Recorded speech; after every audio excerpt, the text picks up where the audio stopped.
hello, this is 207, alias Anne-Marie. Are there any messages for me? Eddie Edwards? I don't know an Eddie Edwards. Oh, well, what's his number? Uh-huh. Mm-hmm. Thank you.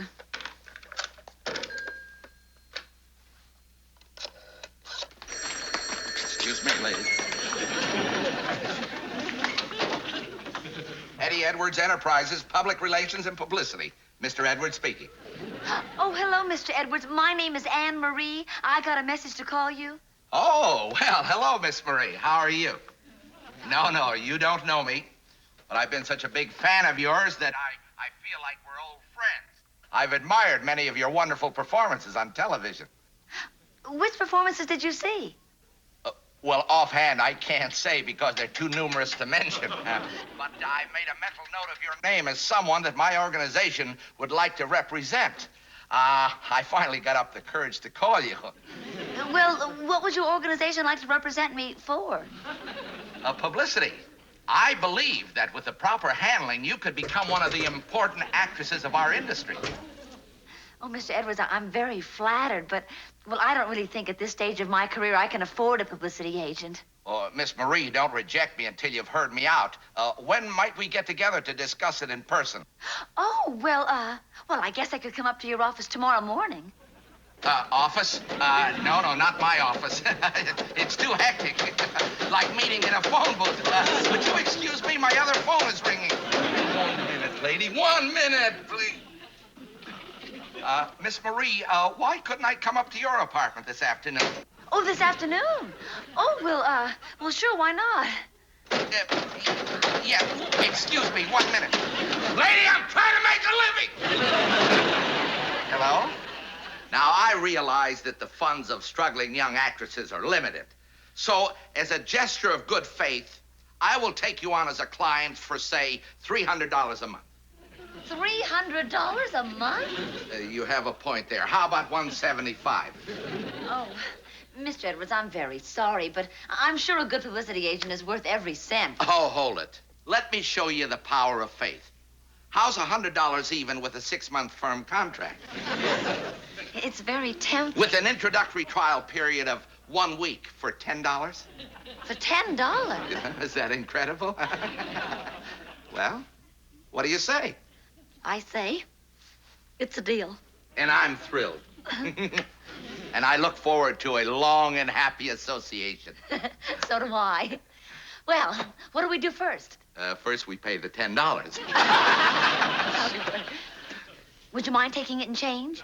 From you, dear lady, I'll take it in bottle caps. What's next? Next, we get ready to see our name in print. And then... Oh, go ahead, I can hear you. Then we get ready to see your picture on magazine covers. After that, you get ready to be famous. To hear every other young actress say, I wish I was as rich and famous as that girl.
Pardon me, but I didn't quite hear what you said. I said, Mr. Newman, how many times have I told you to please ring the doorbell? Sorry. When my mind remembers, my fingers forgets, and vice versa. That's a very poor excuse, but I'll accept it. Here's your cleaning. Now that you're famous in the newspapers, I'll give them top priority attention. Thank you. What do you mean, famous in the newspaper. Well, haven't you read this afternoon's newspaper? The item in Harry Knickerbocker's Broadway Hullabaloo? Broadway hullabaloo? Truman Capote's done it again. Not there. There. Actor Buddy Hobart being sued for divorce. Keep reading. Buddy's wife of 17 years has named as correspondent glamorous young actress Anne Marie. If that ain't famous, I don't know famous. Mr. Newman, is the definition of correspondent what I think it is? And it has nothing to do with writing letters. It has to do with a married man who with a woman other than his wife, or with a married woman with a man other than her husband. Or in this case, it has to do with Buddy Hobart having something to do with me, which is a lie. A lie? In Broadway Hullabaloo? I only met Buddy Hobart once in my life. I played his secretary on a soap opera, and our relationship was strictly professional. Then why did his wife tell Harry I have no idea. Eddie! Well, did you read it? Yes, I did. Mr. Edwards, Mr. Newman. Mr. Newman is my cleaner and close personal friend. Before we go any further, would you please tell him that there's not a shred of truth to that item? All right. Mr. Newman, there's not a shred of truth to that item. I see. Thank you, and nice to meet you. What can you have faith in when you can't even believe in Broadway Hullabaloo? Eddie, how did that get in there? How? What do you mean, how? I planted it. But why? To bring you to the attention of the American public. I totally disapprove. On what basis? On the basis that it's offensive and insulting and detrimental to my character. Intangibles. Sweetie, there's one thing you've got to learn about the publicity game. All that matters is that they spell your name right. Then why did you pick Buddy Hobart? He's my client. He needs publicity. He also needs a divorce. I refuse to be used. Sweetie, will you trust me? This story will do wonders for you. Are you sure? Am I sure it'll help your career? No. Are you sure you know what I'm trying to be? Donald, you're early. It isn't Donald, it's Daddy, and I'm not early. I'm apparently much, much too late. I don't follow you. Where have your mother and I failed you? Oh, Daddy, you haven't failed me anywhere. Good.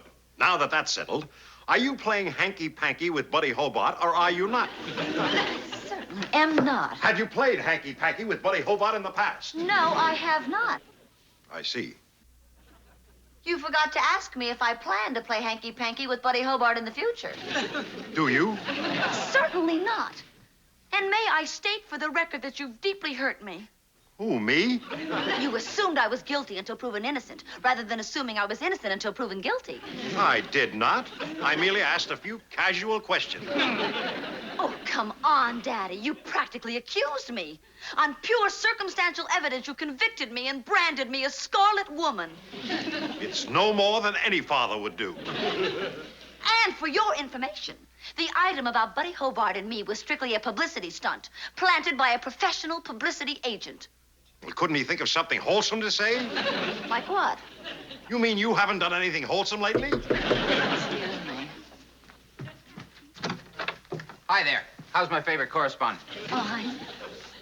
He thinks it's funny. Oh, hi, Mr. Marie. I didn't see you. A paper with one of the largest circulations in the nation calls my daughter a woman of sin, and you think it's funny. No, I don't think it's funny. I just automatically knew it was a publicity stunt. You did? What else could it be? Nothing. Thank you, Donald. How did you automatically know it was a publicity stunt? Well, I knew Ann hired this cut-rate press agent. Without my consent, I might add. So I simply put two and two together. Donald, you put two and two together nicer than anybody I know. Thank you, my child. I stand insulted. My own father was afraid it was true. I was not. I was merely concerned about your reputation, which is more than I can say for your alleged boyfriend. Mr. Marie, I agree with you. How's that again? I said I agree with you. That has a strange and unfamiliar ring to it. Now, Daddy, don't be sarcastic. You agree with him about what? About this being bad for your reputation. Oh. Well, do you think we ought to have Broadway Hullabaloo print a retraction? Definitely. You tell that Harry Knickerbocker to print a retraction, or I'll sue him for every nickel he's got. Goodbye. Bye. Thanks for dropping by. I was only doing my duty. By the way, if your mother calls about this, please be patient with her. When she reads something scandalous about her daughter, she's the type that's liable to panic. He's amazing. Does he really believe that you and Buddy Hobart... Oh, I doubt it. But there's something about reading a story in the newspaper. It gives it an air of authenticity. Yeah, I know. It's called the power of the press. Yeah. Well, what movie do you want to see? Oh, I don't care. Anything. Honey, how did your publicity agent happen to choose Buddy Hobart? Oh, he's just another client who needs publicity, plus a divorce. Oh. Well, didn't you once work with Buddy Hobart in a soap opera? Mm-hmm. Hey, how about that new science fiction film where the couple drives to their grandfather's body in a Jeep? I remember because one night you had to work overtime and you broke a date with me. At least you said you had to work overtime. At least I said. Yeah, come on, let's go. Just a minute, Donald. Why did you say at least you said you had to work overtime? Well, I was just teasing. Come on, let's go. Donald, you were not teasing. You may think you were teasing, but in the back of your unconscious mind, you were doing something totally different. What was I doing? You were accusing me. You were expressing some tiny little gnawing doubt that Buddy Hobart and I actually did what Broadway Hullabaloo said we did. And believe me, I resented a lot more coming from you than I do from Harry Knickerbocker. And you're being sensitive. I am being perceptive. I am perceiving that somewhere in the back of your mind lurks a dirty old man. A dirty old man? Excuse me, a dirty young man. And I demand an apology. Honey, I don't believe this.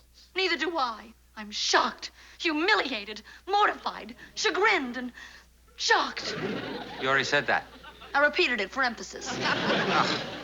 Well, I can certainly see our relationship isn't what I thought it was. So can I. Me too. Would you care to end it? Is that what you want? I asked you first. Would you care to end it? Well, if you think that's the only answer. I'll mull it over and get back to you. Yeah, well, fine. Fine, you do that.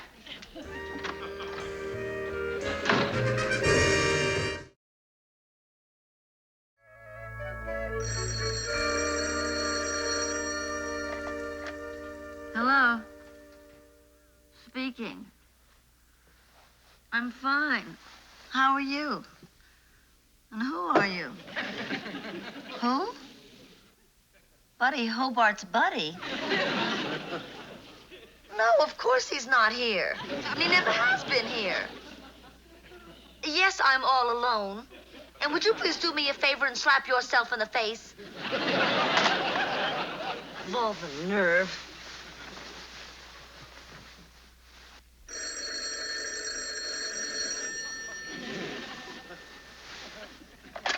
Hello. Speaking. Mr. Baldwin? Producer? Yes. Yes. Well, of course I'm interested in doing something off-Broadway. Your apartment on 63rd Street? Goodbye, Mr. Baldwin. All of a sudden, I'm very popular with all the wrong people.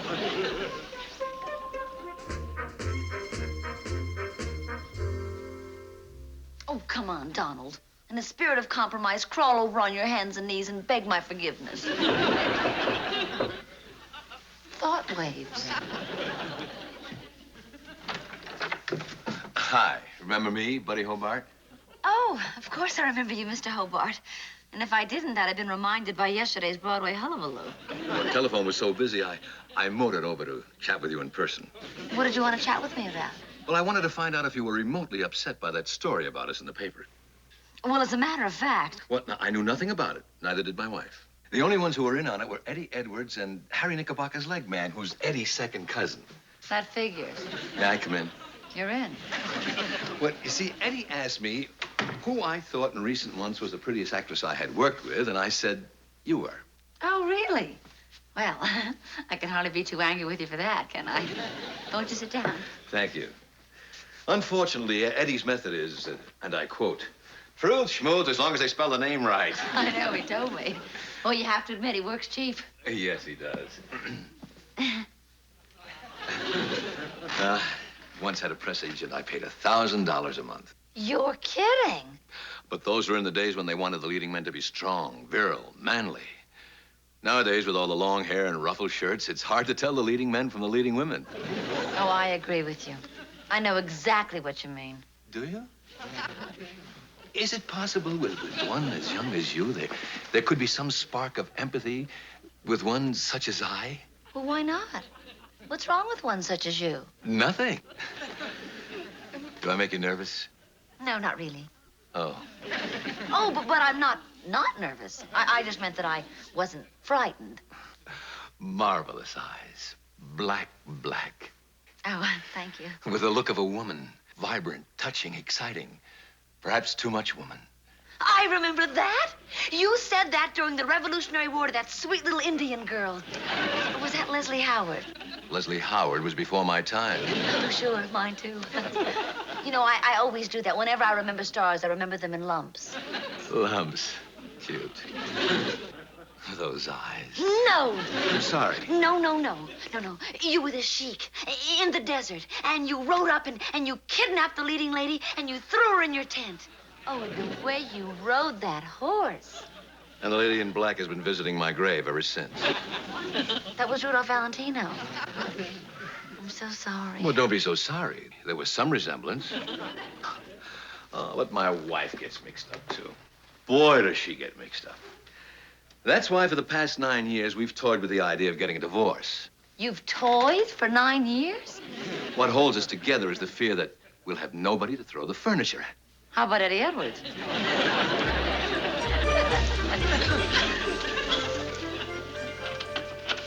Donald Hollinger? Yes? I'm Marjorie Hobart, otherwise known as, but not for long, Mrs. Buddy Hobart. How do you do? Ooh, you have a lovely apartment. Thank you. I was asking around about your ex-girlfriend and found out about her ex-boyfriend.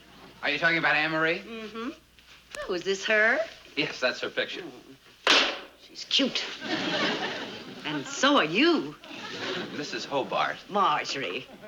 Yes, Marjorie. What can I do for you? Oh, not a thing. I just wanted to stop by to meet you. You see, according to Broadway Hullabaloo, you and I are in the same boat. And I just wanted to see who I was sailing with. I know it's none of my business, but, well, I think that any couple who toys with the idea of getting a divorce for 9 years and never goes through with it, well, it's possible they don't want one at all. Here's your coffee. Oh, I want one. It's just my wife. She can't make a decision. Oh, cream and sugar? No, thanks. I'll just have it black. Well, wait a minute. Maybe I'll just have the cream. Yeah, thank you. Oh, and the sugar, too. What's the difference? Thank you. Your wife can't make a decision. How about that? A grown person. Well, I'm sure you'll work it out just as soon as you see each other again. Which is more than I can say for Donald and me. Your husband? No, he's my boyfriend. Well, he was my boyfriend until Harry Knickerbocker and your wife's indecision came between us. Did he believe that story in the papers? No. Oh. But he acted like he did. I mean, for a minute, I thought he acted like he did, but he didn't, until I accused him. Then he did. He did what? Acted like he did. Oh, I see. Anyway, I got angry, and then he left, and I wouldn't blame him if he never saw me again. Well, why don't you call him and apologize? Call him? I should, shouldn't I? You certainly should. No. Okay. I'll go over and apologize to him in person. Good. I like a woman who can make up her mind. Thank you. If the finance company hasn't picked up my car, I'll be happy to drive you over. Oh, that's very sweet of you. Would you like another cup of coffee before we go? Well, no, thanks. Well, on the other hand, why not? Unless, look, you must be in a hurry to get over there. Some other time, I could take a rain check. Look, why don't we decide on the way over? Oh, all right. Or you could have a cup when we got over there. We could do that. Or when we come back, I could make you a cup. Of course. Or we could stop on the way over. Yeah, or... Let's decide later. Okay. Here you go, 1 black coffee. I hope you don't mind instant. Oh, I love instant. Are you a man of vengeance? A man of vengeance? Well, I don't know. I never thought about it. Well, think about it. Now. Well, let's see. Am I a man of vengeance? Well, I suppose under certain circumstances. What about our circumstances? My husband and your girlfriend. Think of that. And ask yourself, wouldn't I like to get even with her? No, I wouldn't, no. Why not? Well, I may be a man of vengeance, but not on such short notice. What are you doing? I'm testing your sincerity. Oh, there's my doorbell. We must talk this over. Well, I better answer it. I'm expecting an important phone call.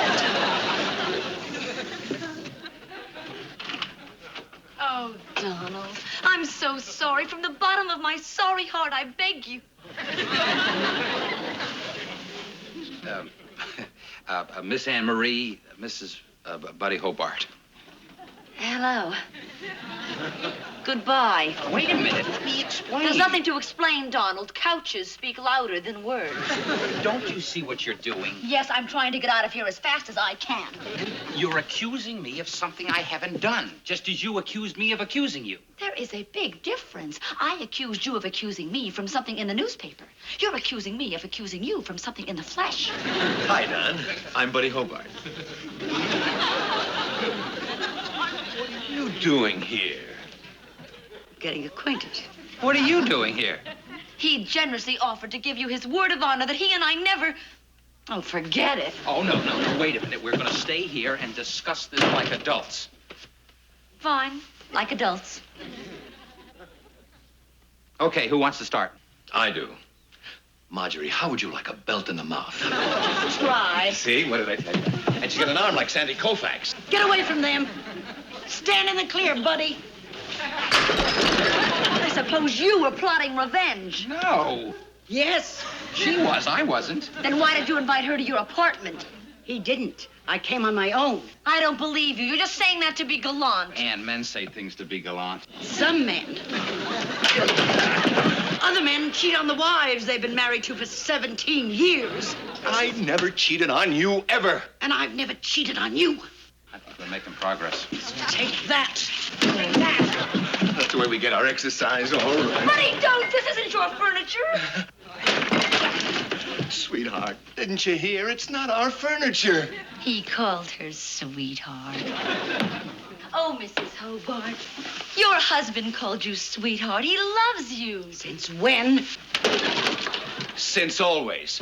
She stopped loving me when I stopped making big money. Ooh, what a rotten thing to say. Oh, Mrs. Hobart, if your husband still loves you, don't you still love him? Sure. I didn't want the big money. He did. And his pride was hurt when he stopped making it. So for 9 years, he's been taking it out on me. Now, wait a minute. That's not completely true. Not completely? Okay. It's completely true.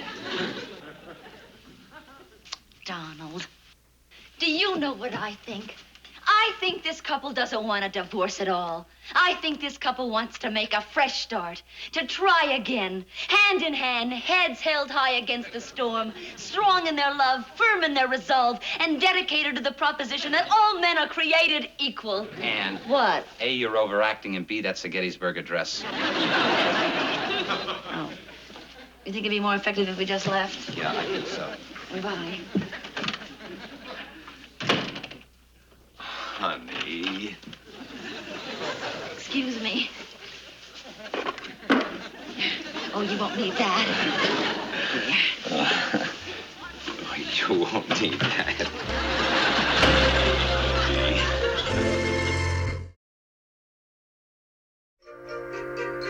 Boy, oh boy, I just don't understand it.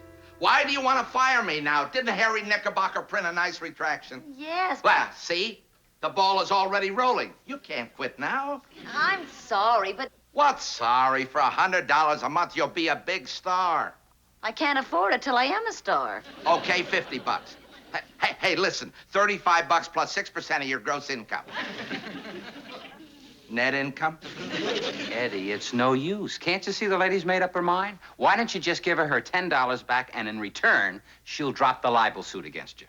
$10. What about my expenses? Phone calls, postage, food. I'll settle for $5. I'll settle for $5. All right, I'll send you a check. Boy, if you change your mind, leave a message for me at the drugstore. Well, that seems to be that. What would you like to do tonight? Donald, are you a man of vengeance? What do you mean? I mean that I've decided to give you a chance to get even.